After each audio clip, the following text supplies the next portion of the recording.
우리 하나님 말씀 시편 1편 1절부터 3절까지 볼까요? 복이 있는 사람은 악인들의 길을 따르지 아니하며 죄인들의 길에 섰지 아니하며 오만한 자들의 자리에 앉지 아니하고 오직 여호와의 율법을 즐거워하여 그의 율법을 주야로 묵상하는도다. 그는 시냇가에 심은 나무가 철을 따라 열매를 맺으며 그 잎사귀가 마르지 아니함 같으니 그가 하는 모든 일이 다 형통하리로다. 아멘. 우리가 신앙생활하면서 하나님을 향한 소원 누구에게나 있잖아요. 근데 공통적인 소원이 있다면 행복하게 사는 거. 하나님이 우리에게 원하는 소원도 하나님 우리를 많이 사랑하시기 때문에 행복하게 사는 모습을 하나님 보고 싶으시죠. 누군가 정말 사랑하는 사람이 생기면 그 사람을 기대거나 의지하거나 무엇을 받기를 원하는 것이 아니라 사랑하는 사람 내 웃는 모습이 보고 싶어지는 거예요. 아프지 않을까? 힘들지 않을까? 혹시 한숨 짓고 절망하지 않을까? 지치진 않을까? 어떻게 하면 환하게 웃을 수 있도록 만들어 줄까? 이게 정말 사랑하는 사람이 생기면 그런 마음이 들죠. 하나님이 우리를 그렇게 사랑하셨어요. 그래서 천지를 지으실 때도 내 행복을 생각하고 만드셨죠. 그래서 만들고 나면 우리 인생의 행복을 꿈꾸면서 얼마나 좋아하셨는지 보시기에 좋았더라. 얘 얼마나 좋아할까? 이런 하나님의 마음. 우리 인생의 행복의 조건을 완벽하게 만드시고 나를 지으시고 나에게 아낌없이 다 주면서 하나님의 마음이 보시기에 심히 좋았더라. 내가 사랑하는 사람이 내가 만드는 이 세상 안에서 행복하게 살 모습만 봐도 하나님의 마음은 설렜죠. 그렇게 하나님과 더불어 행복하게 살도록 만들어 놓으셨는데 그 하나님이 하나님을 거절하고 떠나가서 고통과 절망과 좌절 가운데서 에덴 동산에 숨어 있을 때 하나님의 마음이 얼마나 많이 무너졌는지. 그래서 하나님이 아담과 하와를 찾아가서 하나님을 거절하고 떠나가면서 빼앗겼던 그 행복을 하나님의 손으로 찾아주고 싶으셔서 가지셨던 생각이 내가 이들을 위하여 차라리 죽어줘야지. 그렇게 하나님은 우리의 행복을 원하셔요. 그런데 우리가 행복을 꿈꾸면서 하나님 바라보고 사는데 행복은 신기루와 같아서 정말 행복한 것 같은데 쉽게 사라져버리고 말거든요. 어떻게 하면 정말 행복하게 살 수 있을까? 이걸 오늘 본문이 말해요. 요한복음 14장 27절에 예수 믿고 구원받은 하나님의 자녀들을 향해서 예수님이 내 평안을 내게 주노니 내가 주는 것은 세상이 주는 것과 같지 않다. 네, 내가 주는 평안을 에이레네예요. 우리가 에이레네 워십이잖아요. 에이레네는 아무런 조건이 갖춰져 있지 않음에도 불구하고 내 행복을 위하여 모든 것을 희생하고 헌신하고 너무나 사랑하셔서 내 행복을 만들어주기 위해서 나와 함께 계시되 영원히 함께 계시는 그 예수님 때문에 행복을 고백하고 살 수 있는 게 에이레네예요. 세상의 모든 사람들은 조건이 갖춰져야 행복해요. 경제, 건강, 자녀, 관계, 또 안정되어 있는 환경, 이런 모든 조건들 중에서 한 가지라도 어긋나면 행복을 잃어버리죠. 이걸 팍스라고 말해요. PAX. 세상 사람들은 다 팍스를 구해요.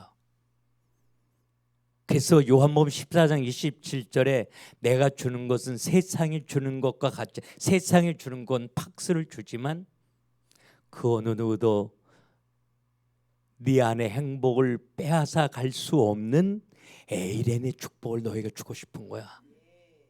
그래야 네가 행복하게 살 수 있기 때문이야. 그렇게 말씀하시죠. 우리가 한자리에 모여 하나님 마음껏 찬양하는 이 에이렌의 워십을 통해서 에이렌의 축복이 이 땅에 강같이 흘러갔으면 좋겠어요. 우리로부터 말해요. 그래서 행복하기 위해서는 어떻게 행복할 수 있는 건지 행복의 방법을 오늘 시편 1편은 구체적으로 설명하고 있는데 세 가지 하지 않으면 행복해진다고 말해요. 제일 먼저 악인의 꾀를 따르지 아니하면.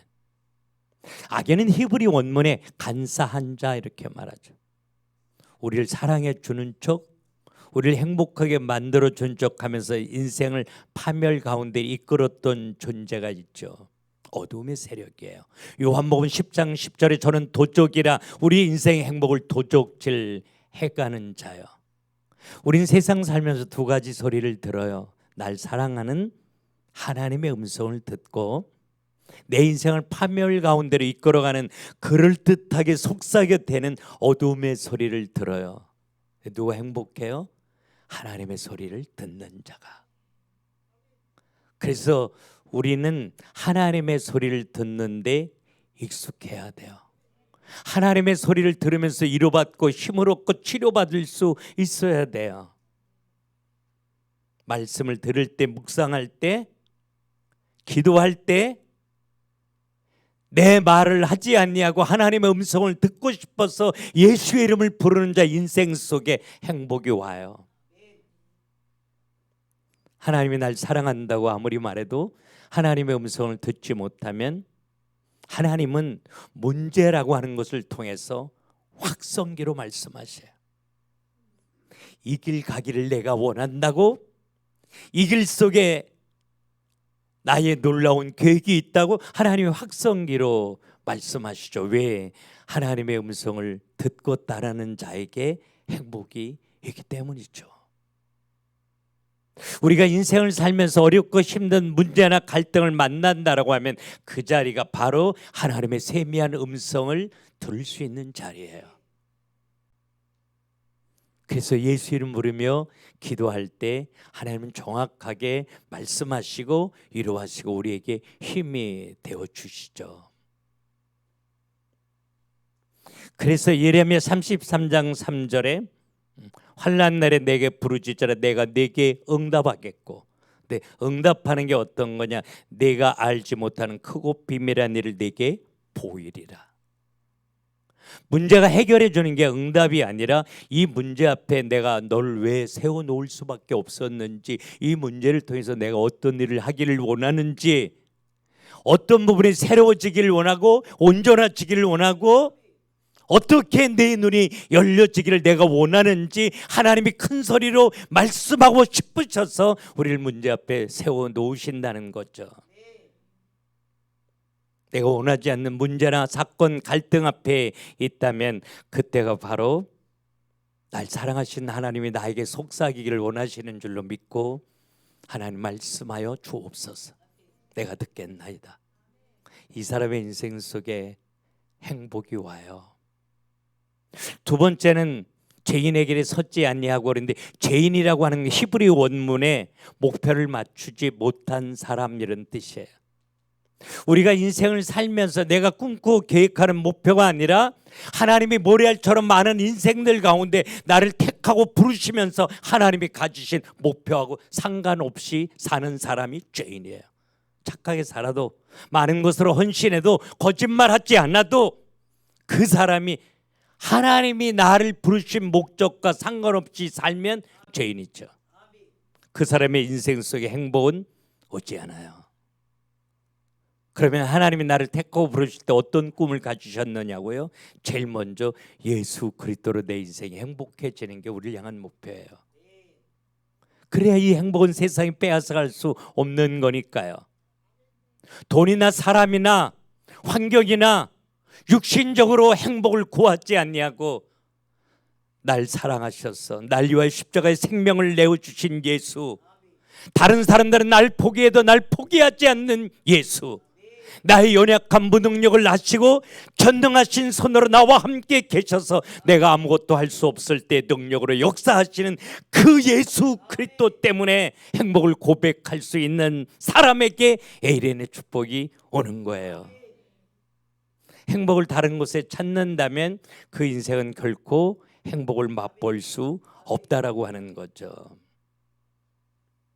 예수 그리스도로 내 인생이 행복하게 되면 그 행복을 알지 못한 또 다른 사람에게 이 행복을 나누어 주는 게 우리를 향한 하나님의 꿈이에요. 이걸 우린 전도, 선교 이렇게 말하죠. 이게 내 인생을 살아야 될 목표예요. 공부하는 사람들은 공부해야 될 목표가 바로 이거라고요. 예수 알고 하나님부터 응답받고 축복받아서 예수 그리스도를 땅끝까지 전해주는, 이게 우리를 향한 하나님의 꿈이니까요. 결혼도 이것 때문에 해야 돼요. 경제 이것 때문에 되어줘야 되는 거예요. 막힌 문 이것 때문에 열려줘야 되는 거라고요. 우리 에이렌의 워십 이것 때문에 하나님이 만드시고 세워주신 거죠. 이거하고 상관없이 일한다면 그 사람이 죄인이에요. 그 사람의 인생 속에 행복은 오지 않아요. 하나님이 나를 택하고 부르실 때 이렇게 가기를 원하는데 이렇게 서 있어서 가는 사람은 죄인이죠. 이렇게 가면 잘 가지지 않거든요. 너무 힘들거든요. 그래서 힘들어요. 왜 이렇게 안 돼? 날 도와주세요 하면 하나님의 응답은 딱 한 가지예요. 방향이 틀렸잖아. 그래서 가던 방향을 깨닫고 하나님께로 방향을 맞추는 걸 회개한다, 이렇게 말해요. 나 잘못해서 이게 회개가 아니라 방향을 바꾸다. 하나님과 방향을 맞추다. 이게 회개예요. 우리의 삶 전체가 계속 회개가 이루어지는 삶을 하나님이 우리에게 원하셔요. 왜? 회개하는 그 인생 속에 행복이 찾아올 수 있으니까요. 그래서 오늘 우리 에이렌의 워십을 통해서 하나님 찬양하고 말씀 들으면서 하나님 앞에 부족함 없이 방향을 정확하게 맞추고 하나님 바라보고 기대하면 하나님이 내가 생각만 해도 응답해 주셔요. 그래도 응답이 없으면 저한테 오세요. 하나님 살아계시잖아요. 하나님 정말 멋있게 응답하실 거예요. 세 번째, 오만한 자리에 앉지 아니하고, 오만한 자는 하나님을 무시하는 자, 하나님을 우습게 여기는 자. 제가 교도선교 10년 했거든요. 우리나라 유명한 조폭, 두목 동생 많이 있었어요. 전도를 하면 언제나 쥐주목 자랑해요. 나도 그 주목에 대해서는 많이 들어봤기 때문에 알거든요. 예수 믿으라 하면 내 주목 믿으라고 그래요. 예수 모르니까, 쥐주목이 강한 걸 아니까 저한테 뻔뻔하게 그렇게 얘기하죠. 오만한 자예요. 근데 예수 사랑하는데, 예수 아는데, 하나님이 전능하신 하나님이고 아는데 문제를 만나면 하나님 앞에 맡기지 않아요. 우습게 여기고 내 힘, 내 능력, 내 열심, 내 수단, 내 방법으로 문제를 해결해 보려고 하는 사람, 무언가 꿈꾸며 하나님이 일하는 걸 기대지 않고 내 손으로 무언가 만들어 보려고 열심히 있는 사람, 하나님 무시하는 사람이죠. 그 인생 속에 행복은 오지 않아요. 그래서 하나님은 하나님의 사람을 다루실 때 내가 아무것도 할 수 없게 하나님이 하시옵소서, 하나님이 하시면 무슨 일이 다 되는 줄로 믿습니다. 할렐루야. 이 환경까지 하나님은 이끄셔요. 아브라함은 생리가 끊어졌을 때 하나님이 창세기 17장 1절에 찾아오셔서 나 전능한 하나님이야. 너 네 와이프 생리가 끊어졌지, 부부관계 안 되지, 아이를 낳을 수 있는 확률도 1%도 없지, 근데 내가 하면 되는 거 너 믿어? 그리고 아들을 주셨어요. 그 하나님 내 하나님이에요. 내가 아무것도 할 수 없게 절망하고 좌절하고 포기하는 것이 아니라 내가 아무것도 할 수 없기에 전능하신 하나님이, 창조의 하나님이 나와 함께 계시되 영원히 함께 계셔서 내가 약할 때 강함 되시는 줄로 믿고 예수 이름 부르는 사람의 인생 속에 행복은 온다. 우리 이 밤에 하나님 앞에 찬양하고 기도하면서 하나님을 무시하는 자가 아니라 하나님을 신뢰하는 자로 바뀌어졌으면 좋겠어요. 2절에 여호와의 율법을 즐거워하며, 율법 말씀이 곧 하나님이라. 하나님 때문에 행복을 고백하는 거, 하나님의 사랑을 하니까, 내 문제 속에 담겨져 있는 하나님의 숨어있는 꿈과 계획을 아니까, 내가 어렵고 힘든 자리에 있어도 하나님의 손에 준비되어진 멋진 결론을 내가 보니까, 어렵고 힘든 문제나 환경 가운데 있어도 그 예수 때문에 하나님을 노래하고 하나님을 기대하고 기도할 수 있는 사람의 인생 속에 행복은 온다는 거예요. 세상의 것으로 즐거워하지 않고 날 도울 수 있는 사람, 세상의 환경으로 행복을 구하지 않고 날 사랑하시고 끝까지 사랑하시는 예수, 모든 사람이 날 버려도 날 버리지 않는 예수, 그 예수 때문에 우리 안에 즐거움이 있었으면 좋겠어요.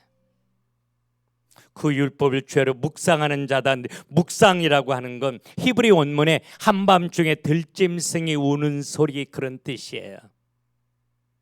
베드로가 예수를 모른다고 3번씩이나 부인하고 저주하고 떨어졌을 때, 내가 다 굴기 전에 내가 나를 3번 부인하리, 이 말씀이 생각나서 가슴을 치며 울어요.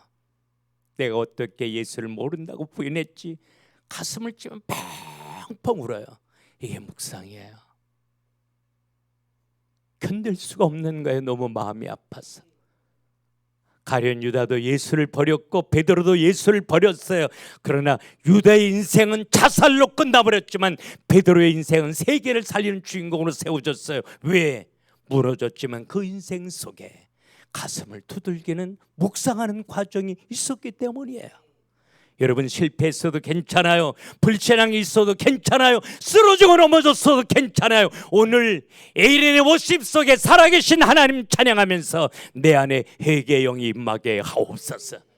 묵상하는 과정이 내 안에 있기에 하옵소서. 베드로의 통곡이 내게 있기에 하옵소서. 하나님 말하며 회개하며 기도할 때 하나님 우리 곁에 오셔서 날 만지시고 날 치료하시고 날 회복시켜 주시고 구하는 것보다 더 좋은 것으로 응답하시면서 우리의 인생을 행복으로 바꾸어 주실 거예요. 3가지를 하지 않고 악인의 길을 따르지 아니하고 죄인의 길에 섰지 아니하고 오만한 자의 자리에 앉지 아니하고 날 사랑하되 끝까지 사랑하시는 예수 때문에 행복을 고백하며 때로는 쓰러지고 무너질 때라도 가슴을 두들기고 회개하며 하나님께로 돌이키고 구원의 감사와 감격을 가지고 눈물로 하나님 앞에 찬양하며 예배하는 그 인생을 하나님이 보시고 3절의 결론을 가져다 주셔요. 시냇가에 심은 나무 같게 한다고. 심다라는 동사는 이식하다 이런 뜻이에요. 내 인생이 눈물과 아픔, 실패, 절망, 좌절이었어요. 그러나 1절, 2절이 되어지면 하나님이 나를 여기서 뿌리째 뽑아서 생각만 해도 응답이 되는 그 자리, 꿈꾸며 계획할 때 하나님의 손으로 역사하는 그 자리, 내가 구하는 것보다 훨씬 더 좋은 것으로 풍성함으로 역사하시는 그 하나님을 경험하고 간증할 수 있는 자리로 옮겨주셔요. 시냇가에 심은 나무가 시절을 쫓아 열매를 맺음처럼 말해요. 내가 하늘마다 형통해지는 열매가 맺어져서 하나님을 자랑하며 하나님을 증거할 수 있는 그 자리로 내 인생을 옮겨다 주시면서 하나님이 부르셔요. 행복하지? 하나님이 우리에게 그렇게 부르실 수 있도록 우리 행복했으면 좋겠어요. 행복한 사람이 전도할 수 있는 거예요. 행복한 사람이 하나님의 노래할 수 있는 거예요. 행복을 고백하며 하나님 찬양할 때 모든 어둠과 저주의 세력이 꺾여지고 하늘문이 열려지고 하나님의 손이 내 삶 속에 움직이실 줄로 믿고 그리스도 예수 안에서 행복을 고백하며 내 평생에 하나님 찬양하며 살게 하옵소서. 그렇게 소원하며 기도하는 저와 여러분 될 수 있기를 주님의 이름으로 축원합니다. 기도합시다. 하나님 사랑합니다. 그리스도 예수 안에서 하나님을 알며 사랑하며 행복을 고백하며 살기를 소원합니다. 이 밤에 우리에게 회개의 영을 부으시고 우리의 눈을 열으시고 새롭게 하옵소서. 뜨겁게 하여 주시옵소서. 이 복음 가지고 일어나 빛을 발하며 세상 살리는 시대의 주인공들이 다 되게 하여 주시옵소서. 예수님의 이름으로 기도합니다. 아멘.